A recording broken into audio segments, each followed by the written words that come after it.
Now, My boy. My boy. Yeah. so this video is going viral right now. Um, Joe Biden, do we know where he was when he was doing this? I Was this don't at the know. White House? I don't know where this. I think this was in front of like important international people. Yeah, I think so too. But this is going viral because Joe Biden starts rambling, and the rambling goes so far off the rails that his staff cuts his mic off. Um, Now, rarely do we dip into any political waters here with this channel, but this one was too funny to pass up. So let's see here. So Joe Biden, Freudian slip. Joe Biden is currently being memed on social media and on the internet because of the fact that his own people felt it necessary to silence him, to stop him from speaking, or rather to stop his speaking from being audible. So check this out. If you don't know what you want at the meeting, if you don't have a game plan, he may have a game plan. He just hasn't shared it with me. But I tell you what, I don't know about you, but I'm going to go to bed.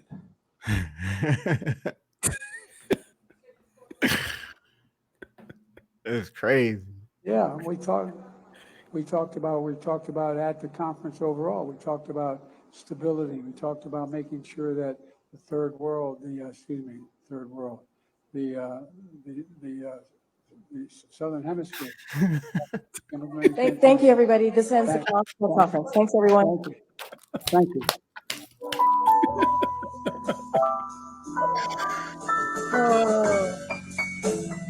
That Southern Hemisphere poverty thing. I mean, third world thing. That is great. Oh, He had another one where he was talking about, poor kids. Poor kids. They can be smart too. I forgot. I'm gonna blow that. I'm gonna have a gaff like him. But yeah, he says the darndest things. This is both funny and sad. And this is sad on a couple of levels. Hey, dementia is a wild thing, right? But the other sad part is that, well, this guy is president of the United States. So this guy's supposed to be running the country. And, as I said before, man, on here, he can't find his pants. So I don't know what's going on right now. I don't know who's really running the show up there. It can't be him. He can barely take care of himself at this point, it looks like. So he can't carry on a conversation. So I don't know what's to be made of this stuff, but all of his gaffes, they're hilarious. And for anybody out there that has anything to say about the political process and it being, for the people, in the sense that you put a president there and they're going to be doing work. Well, one would argue that the country is not in good shape right now because of how his state is. But another thing is, well, how is a whole country being run when this guy's in this state if the country isn't already being run in some kind of other way? And so, yeah, this to me, it just points out and it highlights that, who's really running the country. Because at this point, this guy can't even run his own household, it looks like. And the last thing before I let you go, if somebody had dementia at your job and they were the CEO, right, and they ran the damn thing and they had dementia, your company's getting run into the garbage. Everybody would be like, let's get this guy out of here because he's making these ridiculous decisions or none at all. You can even have a team lead with dementia. But we have a president of the United States with dementia. This cannot be a thing.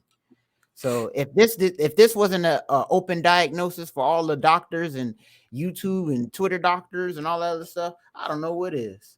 So how about you, man? How you feel about Sleepy Joe taking a nap on stage, if you will? Yeah, I remember the last election. That was what, 2020? That was 2020, right? Yeah. When it became clear that the general election was going to be won by Joe Biden. And I remember, so I like Star Wars. And what it reminded me of was at the end of Return of the Jedi, when the rebels defeated the Empire and they blew up the Death Star. It shows people all over the galaxy on different planets celebrating. So it goes to Mos Eisley and everybody's celebrating in the desert. And it goes to the capital city and everybody's celebrating. They tear the statue down of the emperor. And it goes to the new special version, the digitized version. They go to the forest planet, the Naboo, and it shows everybody celebrating. That's what I was reminded of when it became clear that Joe Biden was going to win the general election.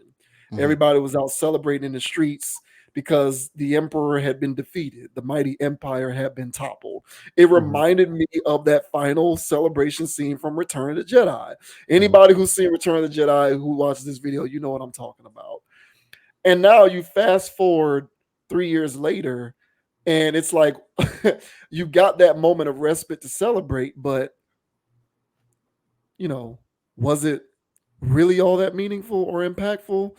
To a large portion of the country, it was, because, as you and I have discussed on this channel often, people don't participate in the political process for actual tangible policy.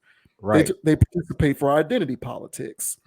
So to the majority of the people who view Donald Trump as the bad guy, they were coming at it from an angle of identity politics. Oh, he doesn't like color. He doesn't like people of color. He's racist. Or he doesn't like immigrants. He doesn't like women. He doesn't like trans people, right? All of the identity stuff was the reason why Donald Trump was largely viewed as the enemy, the bad guy. And so you got your hero, you got your good guy, the person who's supposed to be stand on the right side of history with all this stuff. And yet we are literally living in a silent depression. Depending on all the research that you look at, no one's making any money except the top 10% or 1%. You can't even take a livable salary and purchase a home. You can't get an apartment. Prices are too high. I can't go to the grocery store without spending at least $75, $100 on a handful of items. I'm paying an ungodly amount of money in taxes, healthcare, insurance, dental, all of this stuff. Now, I'm not necessarily putting this at the foot of Joe Biden, and trust and believe, I am not nearly as educated and well-versed in the world of politics as someone else may be. So I am not sitting up here trying to make myself seem like a political expert. But I do know what my life was like before he started doing this, and I know what my life is like now. That's what I do know. And I do know that right now we are living in a world where unless you live in an area of the country with an extremely low cost of living, 75, 80K a year can barely get you into your own house. And that to me is a sad reality. That's just my sort of long-winded way to talk about the difference between leaning into this political process for identity politics versus actual hardened policy. And I'm not even saying that the previous administration had the right ideas when it comes to policy. I'm just saying people didn't give a damn. They didn't care who had the right idea. They were just like, let's get the bad guy out here. We need to get the emperor out of here because he's the bad guy. And I'm just like, was he, and that's and another thing that I'll say is this really does highlight the importance of paying attention and taking your local election seriously. Like, this country's being run into the toilet. Who you want to blame for that is beside the point for me. I don't care who you want to blame it on. Blame it on Republicans, Democrats, liberals, conservatives. I don't give a shit who you want to blame it on. It's being run into the toilet. And people pay far too much attention to this political process at the national level when it comes to this identity politics stuff. And if you want to see things change for the better and the way that they impact you individually, people need to start caring more about their local elections, pay more attention to who you elect to run your state, pay more attention to who you elect to represent you in the Congress and the Senate and all of that good stuff, because regular people don't care enough about that stuff. And that is more important than whatever this dude has going on with his dementia and falling asleep in public and going on his long tangents. But people will fixate on this more than the local stuff. So pay more attention to the local stuff. Pay more attention to actual policy, less about identity politics. You should care more about who is going to put this economy back into the surplus than you care about people who want to create gender neutral bathrooms. But what we're seeing in this country is more people care about gender neutral bathrooms than a surplus economy, and that to me is some goofy shit. And concerning. Very concerning. But yeah, man, well said. I agree. And last thing I'll say is, just to reiterate, everybody that you know or had stories of somebody that had dementia, they had to take a step down. They had to go sit down somewhere and shut it down. If they had a job, they had to shut it down. If they were doing whatever, they had to shut it down. This guy's the president of the United States, and he's clearly had dementia the entire time he's been in office. So I don't know what's going on for the past 3 years, but that's insulting. So I would just tell the people, as you said, man, take advantage of more of the political process of where you're at. You do have control on that. And that's where you live. So you might want to see that impact wherever you're putting it in at. So yeah, I agree, man. If you believe in a political process, then yeah, take the local stuff seriously. Because when I was being educated on voting, it wasn't like, my dad told me to vote local stuff too, but everybody else around me was just voting for president and going home, and they didn't vote for the other stuff. So if you're gonna do that, do the other stuff. That's all I say. I don't do none of that. So come holler. Yeah. The local politics impact you directly. Yeah. The national stuff is pomp and circumstance, in my opinion. Agreed.